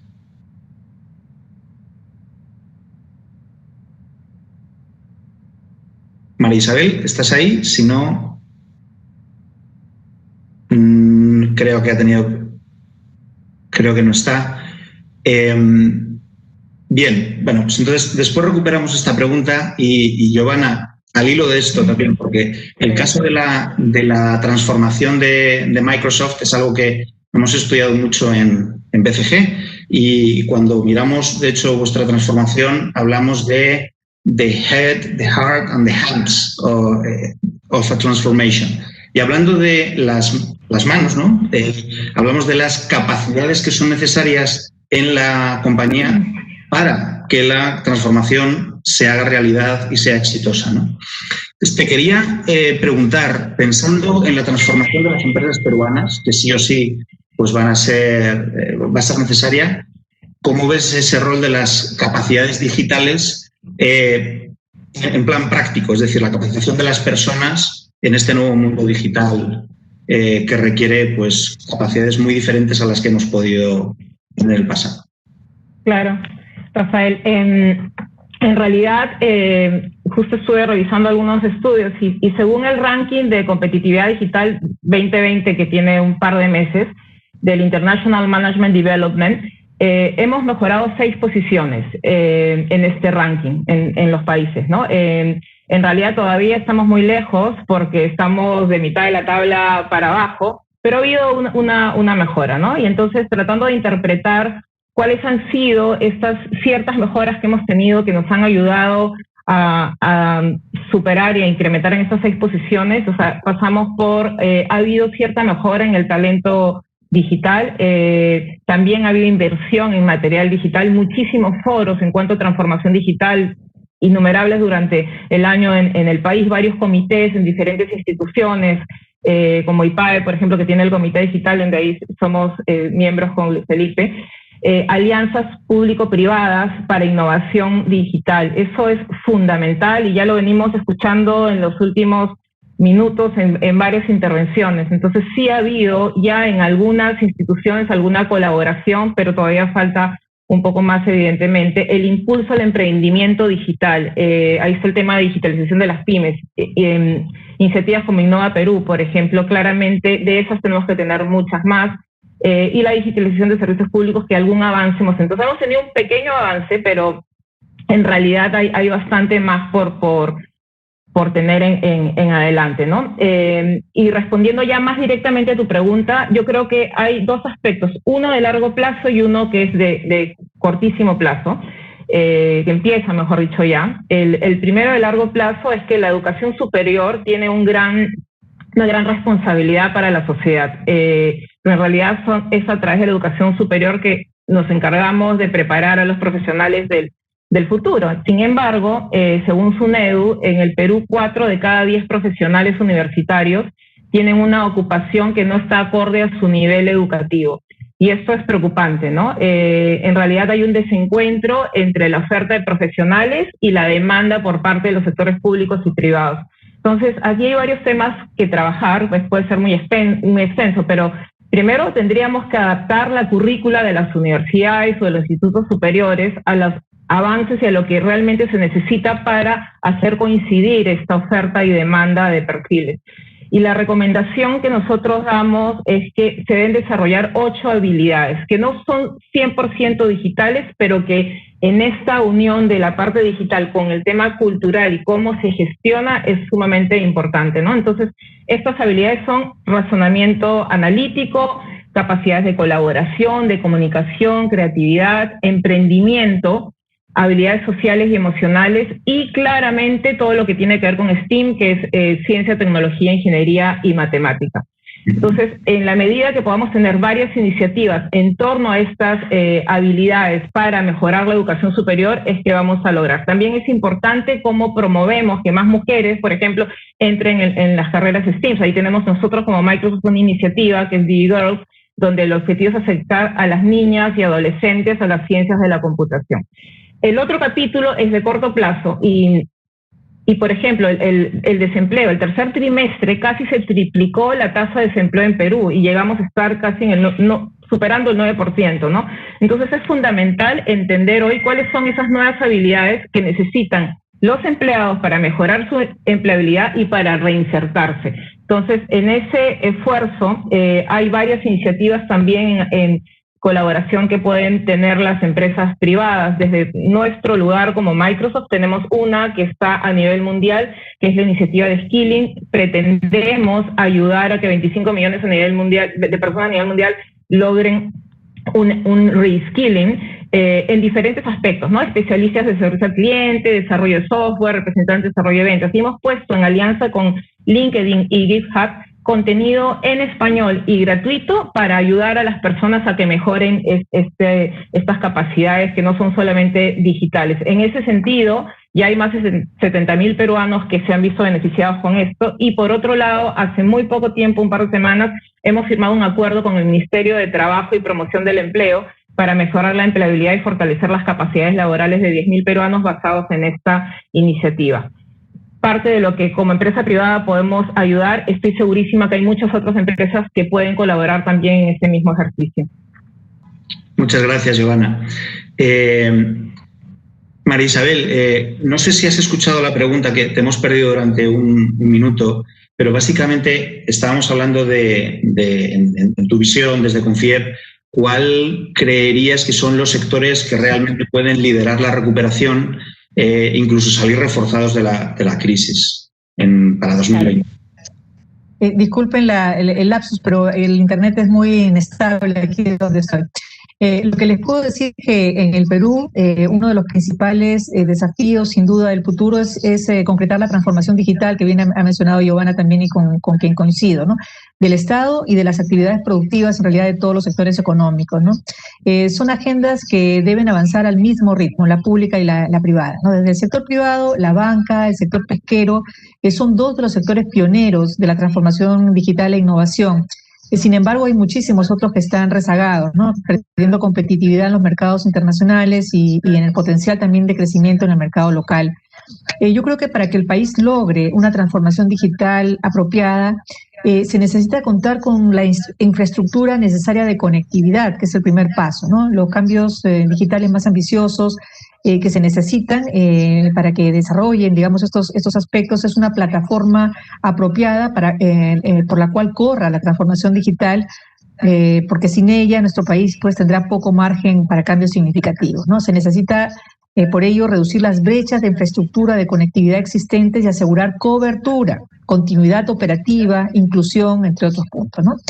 La pandemia de COVID ha visibilizado ciertamente la falta de estas herramientas digitales en los mercados, teniendo que, digamos, transitar de una manera inesperada hacia un modelo de negocio que tenía como punto central el comercio electrónico. Hemos tenido que adaptarnos, ¿no? De tener resiliencia y tener esta velocidad para poder hacer ese cambio.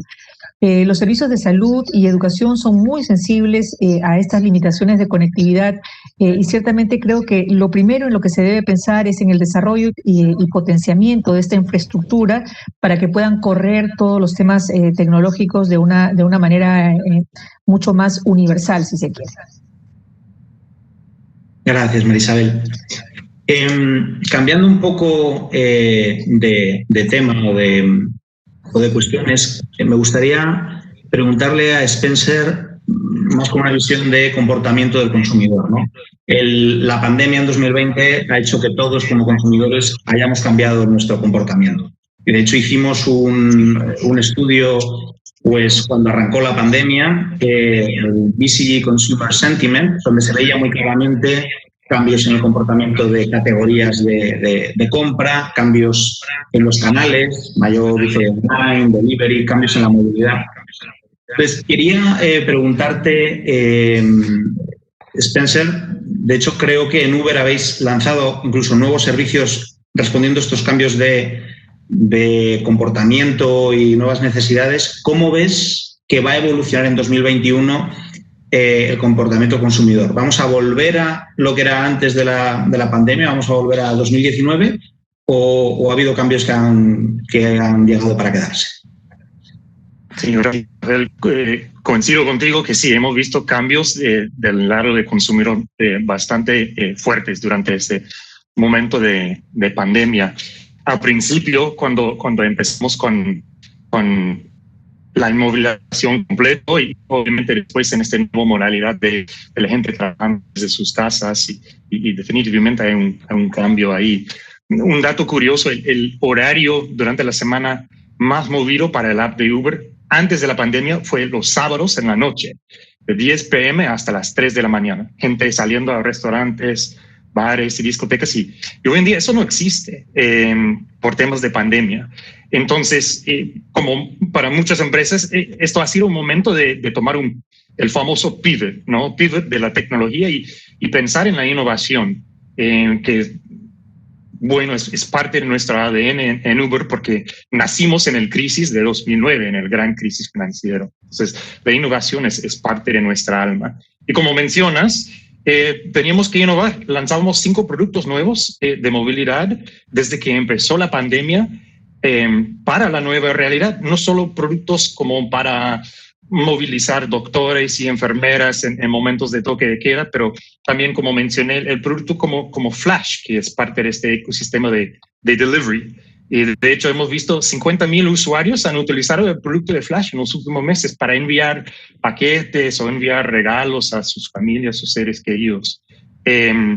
También completamos la integración con el app de Corner Shop, que es para la compra de cosas de supermercados como Wong y Vivanda y Metro y Macro. De hecho, es una empresa de Chile, emprendimiento de América Latina, y apretando un botón puedes recibir tus compras en el supermercado en 90 minutos. Y hemos visto un crecimiento fenomenal de este tipo de negocio. Entonces, sí, el comportamiento definitivamente ha cambiado y para sobrevivir, los negocios tienen que adaptar. Viendo un poco al 2021, creo que mucho va a depender de la reapertura en general de la economía y la salida de esta crisis sanitaria. Las empresas tendremos que ser rápidas y ágiles y adaptarnos a las nuevas realidades. Así vamos a encontrar el éxito. Lo que sí hemos visto desde abril y en particular desde el 1 de julio, cuando la economía empezó a reabrir, es un crecimiento mes a mes y semana a semana. En realidad, en los últimos 30 días, más de 60,000 usuarios nuevos han sumado a nuestra plataforma. Entonces, los casos de uso y el comportamiento del público va a ser un poco distinto al comienzo del año, definitivamente. Cosas como la vida social y working from home, cosas como turismo, sí creo que la recuperación va a ser un poco más lento. Pero esos cambios en términos de delivery, de envíos, de compras de supermercado, yo creo que estos cambios sí son permanentes. Esto es la nueva realidad. La tecnología ha mejorado mucho la experiencia en temas de ese tipo de compras y envíos. Entonces, creo que esto sí va a continuar en el año 21 y 22, 23 y así el futuro. Entonces, vamos adaptando como una empresa ágil. Todos tenemos que adaptar a la nueva realidad, innovando y ofreciendo soluciones que conformen a la nueva realidad de nuestro país. Muchas gracias, Spencer.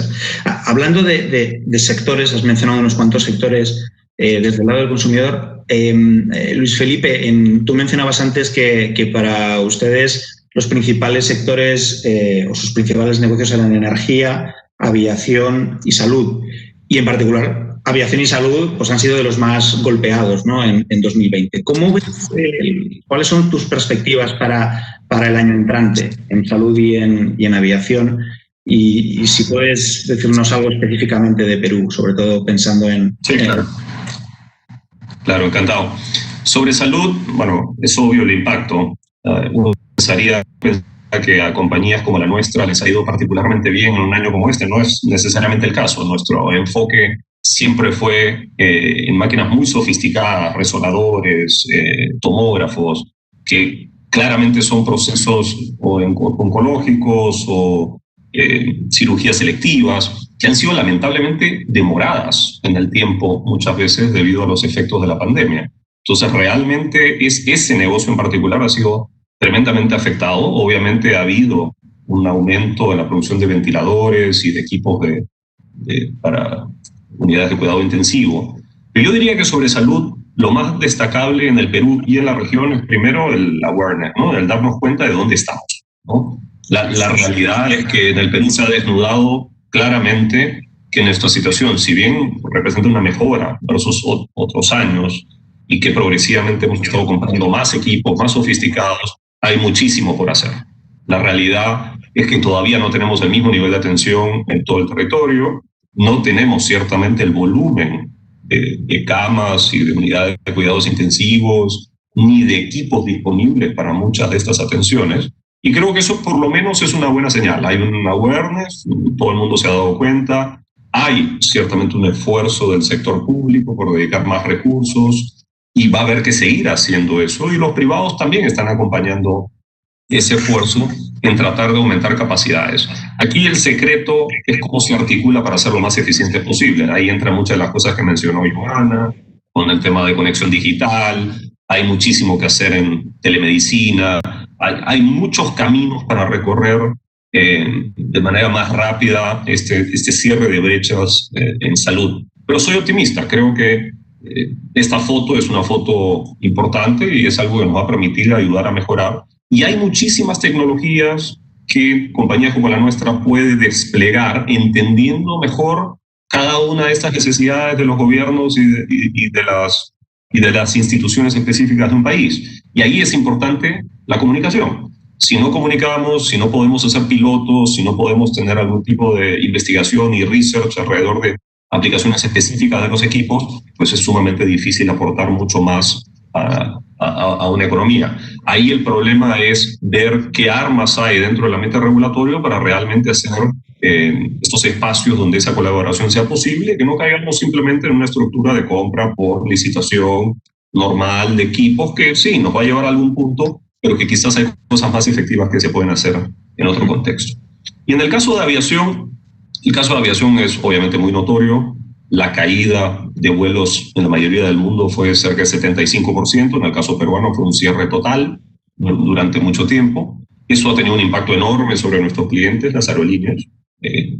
Estamos en una industria donde el grueso de nuestros clientes en el mundo está con dificultades financieras, sea que abiertamente están en procesos de reestructuración o en los casos de aerolíneas estatales que han tenido que pedir ayudas enormes de sus estados. Y eso ha presentado, y lo comenté al principio, una necesidad de ajuste puntual nuestro inmediato, porque es claro que la recuperación, debido a las restricciones sanitarias, al miedo a viajar, a la no disponibilidad inmediata de una vacuna, hace que el mercado sea bastante más pequeño inicialmente y luego venga una recuperación. El mercado peruano venía creciendo a tasas muy buenas. La realidad es que las tasas de crecimiento del tráfico aéreo en Perú eran de las más altas de la región. Había obviamente cosas que hacer en términos de infraestructura, hay que hacer bastante más en términos aeroportuarios, de sistema de navegación, etcétera, para seguir creciendo, pero en un país con una geografía difícil como la nuestra, es deseable que toda esa industria crezca. ¿Qué hemos tenido que hacer nosotros ahora con este tamaño más pequeño? Es reenfocar nuestros servicios. Hemos tenido que entender lo que está pasando en nuestros clientes, ayudarlos a navegar esta situación. Nosotros estamos en el negocio tanto de alquilar aviones por el lado de Capital como de ofrecer turbinas y servicios por el lado de aviación. Así que estamos doblemente expuestos a la industria y hemos tenido que tomar nuestras propias medidas, pero al mismo tiempo tratar de ayudar a que la industria tenga un futuro más adelante. Seguimos invirtiendo en tecnología. Creemos que, como todo, está dentro del marco de las grandes estrategias mundiales y la aviación no va a ser diferente, va hacia la descarbonización. Así que estamos avanzando en tecnologías híbridas, con motores eléctricos. Así que la mira de largo plazo no la hemos perdido. Creemos que es una industria boyante que va a renacer y va a tener niveles progresivos de actividad y probablemente en el 23 o 24 recuperemos el brillo del 2019. Pero es un camino duro donde va a haber que apoyar a los clientes, reenfocar nuestros servicios, adaptarnos a esa realidad y ayudar a salir adelante la industria como un todo. Muchas gracias, Luis Felipe.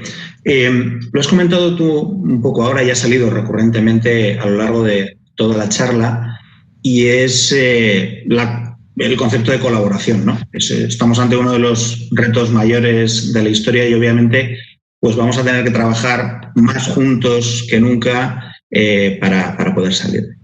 Aquí, María Isabel, me gustaría que elaborases un poco más sobre la colaboración público-privada que has mencionado antes. ¿Cuál puede ser el rol de esa colaboración del sector público y del sector privado para salir de la crisis? Y si eso puede desbloquear que venga más inversión privada y aumentar el empleo formal, después del repunte, de hecho, de la informalidad que hemos tenido este año.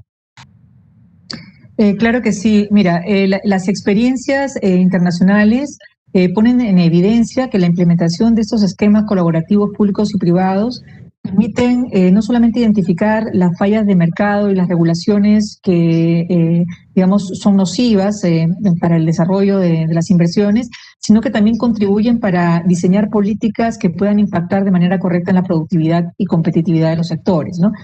En un contexto como en el actual que estamos viviendo, el trabajo colaborativo es más que fundamental y no solamente para superar este tema de pandemia, sino para diseñar todas esas políticas que se necesitan desde diferentes sectores de la economía para poder reactivar todas las actividades y recuperar los niveles que hemos tenido pre-COVID, ¿no? En ese sentido, se deben establecer agendas de trabajo colaborativas que conecten la recuperación económica con los temas sociales y objetivos de largo y corto plazo. Nosotros, te puedo comentar, desde el Consejo Empresarial de la Alianza del Pacífico, que estoy presidiendo todavía en el capítulo peruano, y en la reunión de presidentes que ha habido hace poco en Chile, en el Consejo Empresarial tuvo una participación ahí, hemos presentado a los gobiernos en esa primera cumbre un informe con propuestas de reforma institucional, ¿no?, que se basan justamente en modelos exitosos de colaboración público y privada que podemos ver tranquilamente y comparar en Australia, en Canadá, en Nueva Zelanda, ¿no?,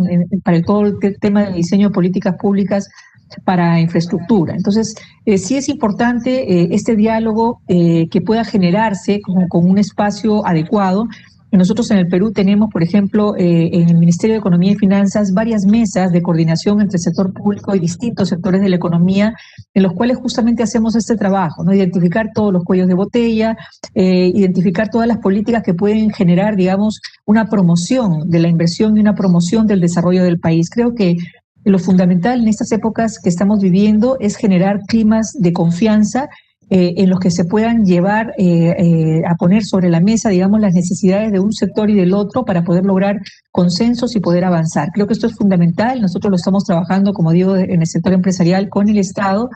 Hay que tratar de que sea lo más dinámico posible, que no hayan dilaciones y que se logre entender que la finalidad de estas mesas y de este diálogo es lograr una mejora en la competitividad y en el desarrollo del país. Eso es lo principal. Muchas gracias, María Isabel. Has mencionado el elemento del empleo y a mí me gustaría preguntarle a Spencer sobre esto. Creo que también has mencionado pues el trabajo, ¿no?, que ha generado Uber durante los últimos años. A mí me parece que tiene un esquema que es bastante inclusivo, o sea, genera un empleo inclusivo, formal también. ¿Cómo ves que estos modelos digitales colaborativos, como el que tiene Uber, va a jugar en la recuperación en 2021? Sí, gracias por la pregunta. De hecho, Uber, como una plataforma de tecnología, genera oportunidades de ganancias adicionales para millones de personas en más de 10.000 ciudades en 69 países. Como he comentado, en los últimos 6, casi 7 años en el Perú, más de 240.000 socios conductores han utilizado el app para generar ganancias para ellos y sus familias. Si vemos en la región andina, en las últimas semanas, esto implica ganancias de más de 30 millones de dólares. Y esta plata va directo a los bolsillos de los socios conductores. Entonces, sí, el modelo de Uber y las otras apps es un modelo que funciona porque es flexible, accesible, inclusivo y es más seguro y más eficiente. Obviamente tenemos procesos muy robustos y filtros de seguridad, pero no hay requisitos de horarios mínimos. Se puede conectar 2 horas un día, 8 horas el próximo día, dejar de utilizar el app por 2 semanas, 2 meses y regresar. No hay estos requisitos. Entonces da opciones flexibles y accesibles. Yo recuerdo, siempre cuando tomo viajes en Uber, hablo con los socios conductores. Y yo recuerdo, tomé un viaje y hablando con el socio conductor me comentó que recién había perdido su trabajo y estaba en un proceso de entrevistas con varias empresas. Trabajaba como ingeniero en una oficina anteriormente. Y estaba utilizando el app de Uber para generar ganancias adicionales para cubrir sus gastos, el colegio de sus hijos, porque justamente tenía esta flexibilidad de poder adaptar a su horario. Más de 60% de los socios conductores en nuestra plataforma en el Perú cuentan con una profesión. 87% tienen hijos. Entonces es un grupo muy diverso y todos encuentran una opción flexible y accesible e inclusivo. También tenemos la capacidad de ofrecer a través de nuestras alianzas varios descuentos y beneficios a los socios conductores, como con mi banco ofrecemos microcréditos y cuentas bancarias. A través de una alianza con Sana, los socios conductores tienen acceso a planes de salud y cubrimos 100% de los viajes con Seguro de Pacífico Seguro. Entonces sí, creo que nuestra plataforma y el modelo que tenemos es una manera muy flexible para generar ganancias adicionales y vamos a seguir generando esas oportunidades para los cientos de miles de personas no solo en el Perú, pero en la región, que utilizan la plataforma para sus familias. Muchas gracias, Spencer. Otro ángulo del empleo es el efecto que hemos tenido de trabajo remoto. Probablemente haya sido como el mayor test de trabajo remoto de la historia, ¿no? Y de hecho, en un estudio que hicimos en BCG en medio de la pandemia, lo que veíamos es que al menos el 75% de los trabajadores, eso es, el 75% de los trabajadores había trabajado 2 o más días a la semana en algún momento de la pandemia de manera remota. Y le quería preguntar a Giovanna si crees que esto se va a mantener en 2021, porque de hecho son como plataformas como la vuestra, como Teams, en fin, todos estos sistemas los que nos permiten teletrabajar.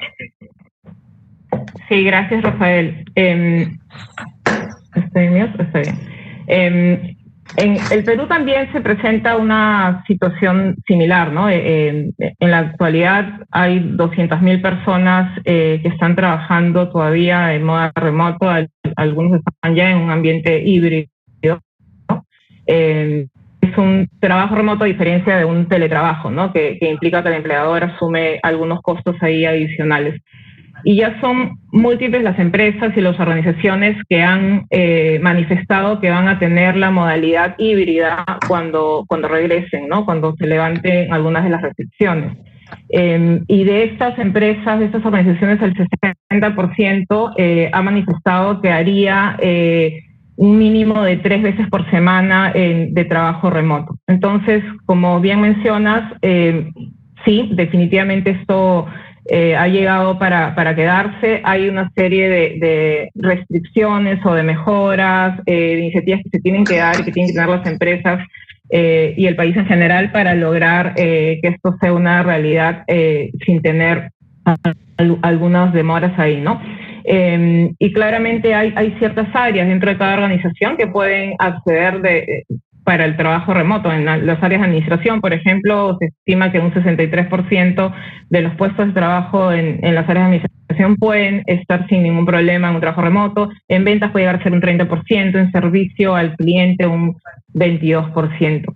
Y en efecto, como mencionas, Microsoft y BCG realizaron un estudio en Europa, que fue es un estudio súper detallado sobre los impactos de COVID en el futuro del trabajo, y hay grandes hallazgos ahí. El estudio se realizó en múltiples empresas de diferentes tamaños en Europa, y es valioso entender un poco algunos learnings que hemos tenido ahí, aprendizajes, para ver cómo nos podemos anticipar, ¿no? Entonces, en primer lugar, es importante entender cuáles son los beneficios de mantener un trabajo híbrido, en esquema híbrido, ¿no? Para el caso de los empleados, definitivamente hay ahorro de tiempo que les permite tener un mayor bienestar, porque están usando parte del tiempo en sus hobbies, en compartir con la familia. Eso definitivamente disminuye el estrés. Ahora, sí es cierto que se ha incrementado también la cantidad de horas que las personas trabajan.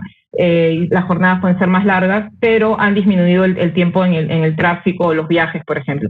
Un aspecto que sí preocupa es que se ha incrementado la carga doméstica, y sí hay un impacto en las mujeres. Hay algunos otros estudios que como Microsoft hemos revisado, donde hemos podido comprobar que ciertas mujeres de ciertos niveles que están muy arriba, a raíz de todas las experiencias que han tenido en la pandemia, pues han tomado algunas decisiones de no necesariamente seguir subiendo, y eso sí preocupa, porque claramente venimos de una brecha muy grande ahí, y las organizaciones tendríamos que ser muy conscientes de esto para ver de qué manera adoptamos políticas para tener un mejor balance. Los empleadores en general también tienen beneficios, principalmente una reducción de costos, y es por la baja principal del footprint que hay en las oficinas.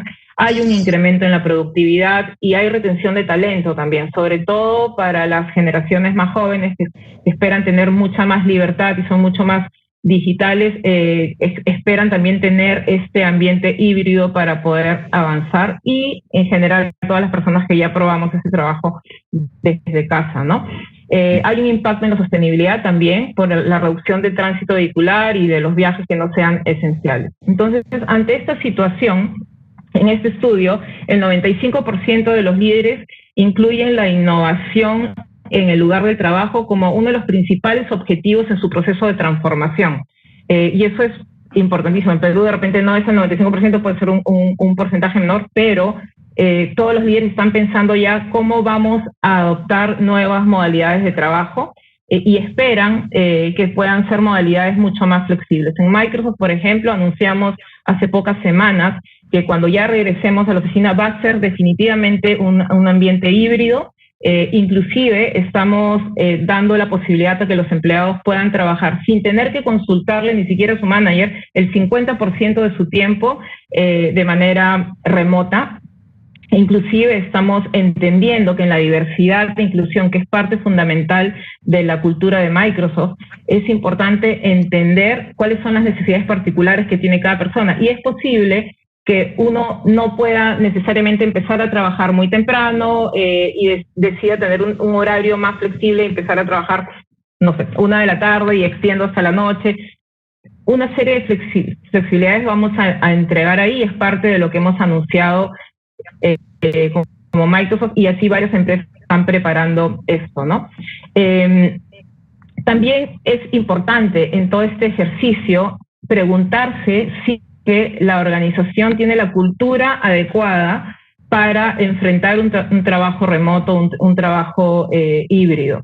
Y ahí probablemente la mayoría de las organizaciones, en lo que se ha vivido en los últimos meses, la respuesta es no, tengo que ajustar políticas, tengo que realmente lograr que mi equipo trabaje, así sea un ambiente híbrido y remoto, que sea un equipo cohesionado, que tenga un mismo norte, que no trabaje en silos.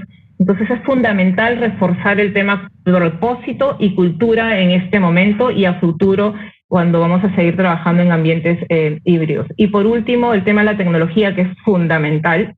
Ya no se trata solamente hoy de entregar una herramienta de productividad. Eso es solamente el comienzo. En realidad, las organizaciones necesitan permitir que los empleados trabajen dentro de un sistema que esté conectado, donde puedan tener acceso a la data de sus clientes, a diferentes iniciativas, para poder complementar el trabajo con sus colegas, para que puedan tener información más rápida, fácil, ágil y puedan optimizar los procesos. Y claramente lo de entrenarse en habilidades digitales y el tema de conectividad, que lo hemos mencionado ya varias veces en este foro. Sí, la verdad es que es todo un reto y todos hemos aprendido muy aceleradamente durante este año, pero todavía nos queda aprender mucho más. Para terminar, y viendo que se nos está acabando el tiempo, yo quería pedirles a cada uno de ustedes que en 30 segundos pues hagan una reflexión de cierre sobre esto, ¿no? Sobre cómo afrontar el 2021 y cómo volver a la recuperación. María Isabel, si quieres empezar tú, por favor. Claro, encantada. Muchas gracias. Yo lo que podría decir es que ante tiempos difíciles y retos difíciles nos tocan decisiones difíciles, probablemente transformaciones difíciles. Y creo que lo principal que podemos desarrollar en esta situación difícil es la empatía, el tratar de ponernos en el zapato de los otros para poder fijar cuáles son nuestros nortes, cuáles son nuestros horizontes y cuáles son las cosas, las metas, digamos, a las que queremos arribar. Creo que estas épocas no solamente desafían a las empresas para que tengan que reinventarse en sus propósitos y en la forma como influencian a su ecosistema, digamos, donde se desarrollan, sino también tenemos que repensar la forma de trabajo, ¿no? La palabra flexibilizar muchas veces espanta, por ejemplo, a los trabajadores, a los sindicatos, que ven como flexibilizar es voy a precarizar o voy a abusar de, pero no, estamos viviendo unas épocas en las que es necesario flexibilizar hasta el criterio, ¿no? Es necesario que tengamos la capacidad de ceder donde hay que ceder, ajustar donde hay que ajustar, todos en conjunto, porque esa es una situación difícil que estamos viviendo a nivel mundial y que requiere la participación conjunta de todos los actores. Esa sería mi reflexión, digamos, en pocos segundos. Muchas gracias. Gracias. Luis Felipe, la tuya. Gracias, Rafael. Yo creo que tenemos que recuperar nuestro brillo y crecer aceleradamente. Tenemos todas las condiciones como para hacerlo, pero tenemos que trabajar todos juntos. La realidad es que si cada uno va por su lado, si ninguno de nosotros entiende lo que está haciendo el otro, pues es muy difícil realmente avanzar de una manera organizada. hay que aprovechar todo lo que tenemos hoy en día, la tecnología, la facilidad de comunicaciones, y ver cómo nos organizamos para que muchos de estos problemas que hoy nos aquejan, que serían bastante más chicos si estuviésemos creciendo a 6 o 7% anual, podamos atenderlos de la manera más rápida y eficiente posible. Muchas gracias. Spencer, tu reflexión final. Sí, mi reflexión sería que la tecnología tiene un rol fundamental en la recuperación de nuestra economía.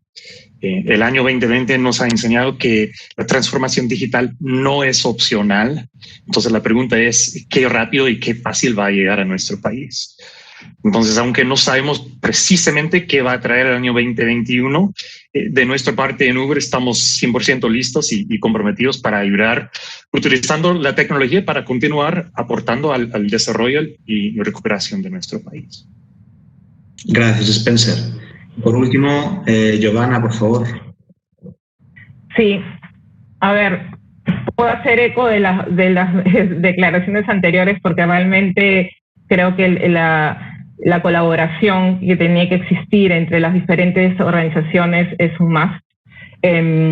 Pero también quiero complementar diciendo que uno de los grandes aprendizajes en esta crisis ha sido que que ninguna empresa es inmune a una crisis. Y hemos tenido una y podemos tener muchísimas adelante. Pero aquellas organizaciones que tienen fortalecidas sus capacidades digitales es las que han sido capaces de salir adelante y son las que van a ser capaces también de tener una recuperación económica. Es tiempo de reimaginarse, tiempo de reinventar los modelos de negocio, de entender si la cultura de la organización está alineada a esto y trabajar en conjunto entre sector público, academia, empresa privada para tener un mejor Perú.